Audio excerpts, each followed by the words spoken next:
Baby, watch me sleep. Yeah, I actually did something to you while you were asleep too. What? I'm sorry, I just got this fetish that I do. So last night, my whole feed exploded with drama about a YouTuber named Kenshin. And look, I'll be real, I don't follow him that closely, but let's not pretend. This guy's a massive deal on YouTube. One of the platform's biggest stars, no doubt. He mostly does gaming content, walkthroughs, that kind of thing, and people usually treat him like internet royalty. The only time I remember him making serious waves was when he called out YouTube for what he claimed was racism or favoritism in how they treat creators. That moment, it went everywhere. But now, he's trending again, and for all the wrong reasons. Last night, serious allegations hit the fan, coming straight from someone claiming to be his ex-girlfriend. And now, the fandom is completely split. Some are shocked, saying this doesn't even sound like him, while others are jumping in to defend him no matter what. The accusations? They're coming from someone who goes by Panda Ninja XX Official on TikTok. She posted 3 slideshows titled, "The Truth About Your Favorite YouTuber," and she didn't hold back. She said, "I'm not doing the story time, I'm sharing what I live."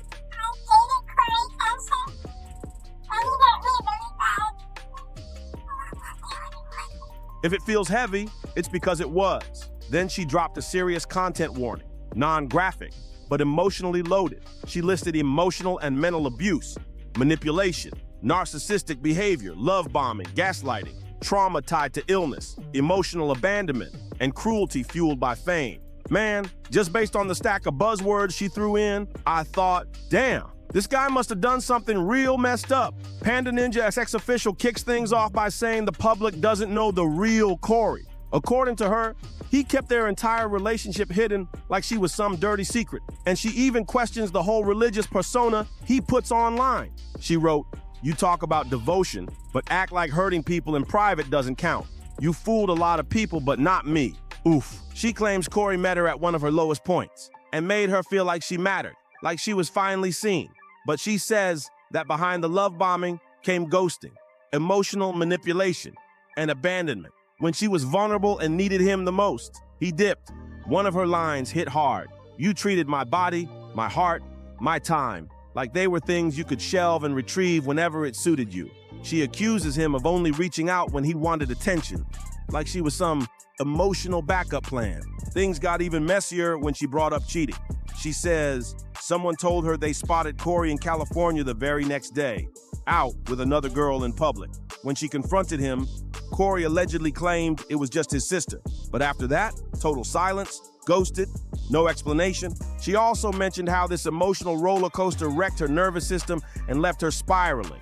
Over and over again, she goes after his reputation, calling out how the version of Cory fans see online doesn't line up with who he was behind the scenes. Honestly, that first post felt like a soft swing, nothing wild. I mean, okay, a grown man had a relationship with a woman who was also of age. And 2022, so which is only 3 years ago. So I didn't wait as long as people were saying that. I'm not looking for clout, and the more you guys say it, the more stupid you guys look. You guys kind of assume because of his wording in the video that he's saying something weird, like, but he was being playful and he was like saying things like, thank you for saying that. Like, that's something we both laughed at. Like, that's something that didn't make me feel uncomfortable about him. Like, he didn't make me feel uncomfortable in that video. But if you guys read the point of view on there, I never said that was the essay video. I literally said, basically, this is one of the moments that I had with him that that it seemed like it was real, but it wasn't. Maybe he played with her emotions.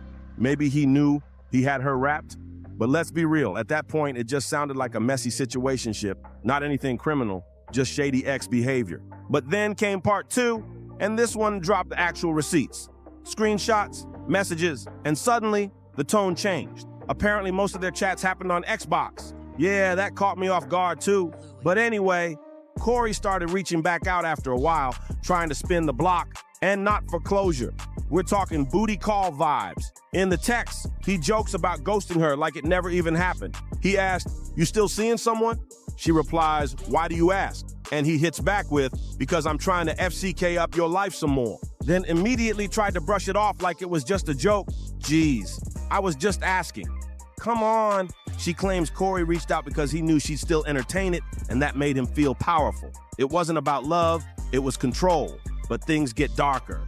She then says he threw her trauma back at her, specifically something deeply personal, an assault from her past. Anything when I would tell him how I felt. I'm gonna say this again. I don't want attention. I didn't want anyone to follow me. I was happy with the 1,900 people I had following me that I worked hard for to get. Like those were the people that I made myself. And that was another thing I mentioned in my letter. I did not want my entity to be overshadowed with his. And that was like number one to me. And that's another reason why I didn't want to say anything. I was on Twitch and like that.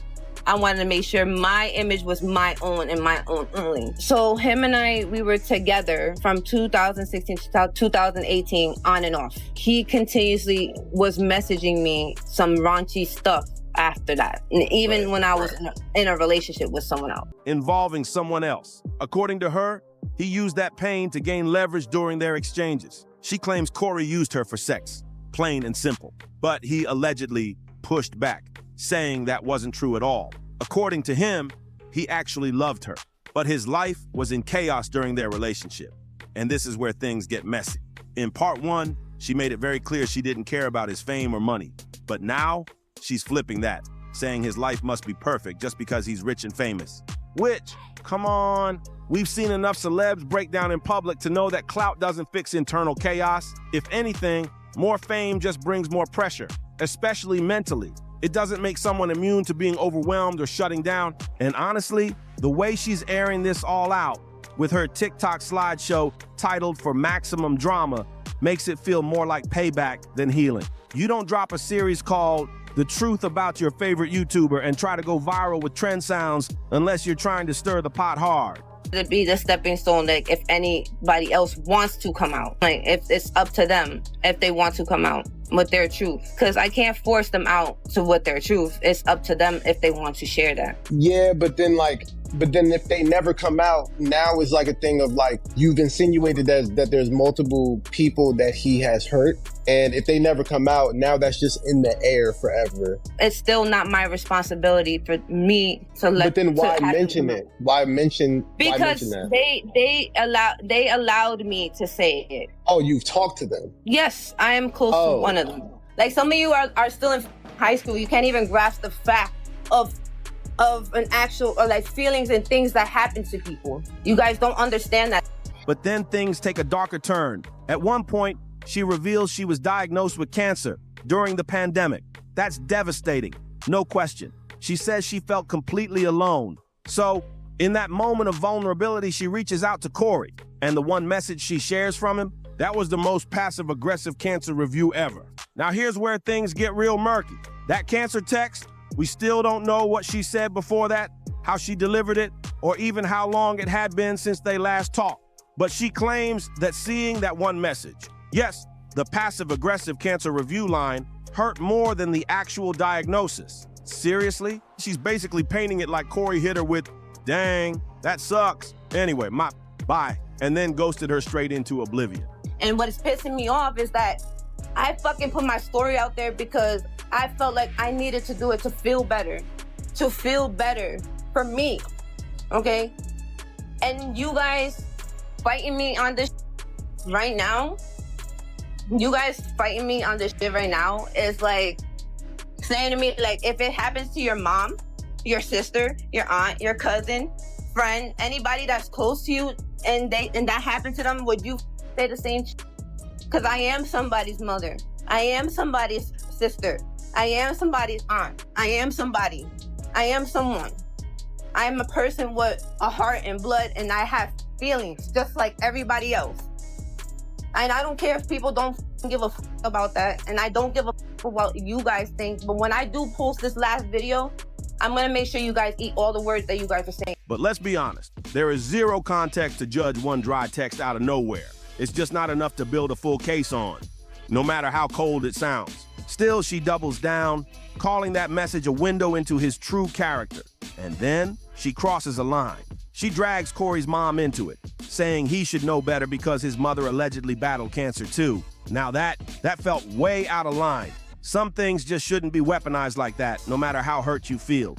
She says she survived the cancer, thankfully, and that's when she drops part 3. In it, she shifts focus, saying Cory had a pattern, that he routinely kept women around without ever committing, playing mind games to keep control, always pulling them in, never fully letting them go. She frames her whole story as a truth-telling mission, like she's on some higher ground. And then she posts a video of them walking side by side, captioned POV. You didn't know this would be the video you'd look back on and realize he never cared.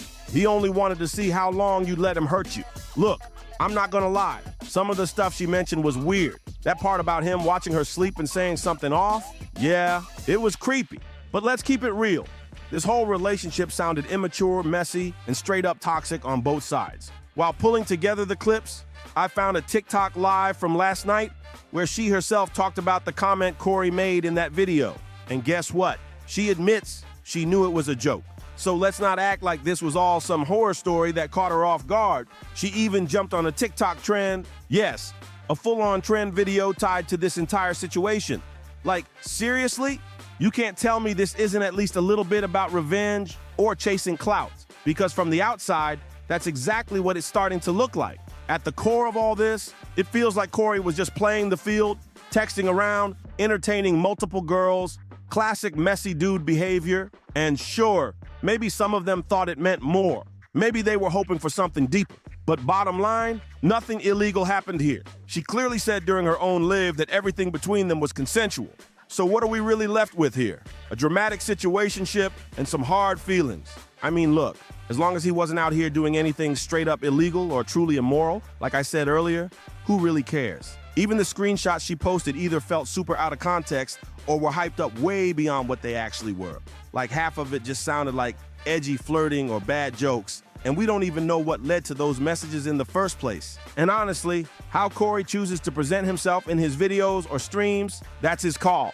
Not everyone shows their full personal life online, and that doesn't make them fake. It makes them private. The way she framed all this, you'd think we were dealing with some Diddy-level scandal or one of those dark Minecraft YouTuber exposés, but this wasn't that. When I first saw this blowing up on Twitter, I expected something wild. The way people were acting, you'd think Cory committed some insane crime.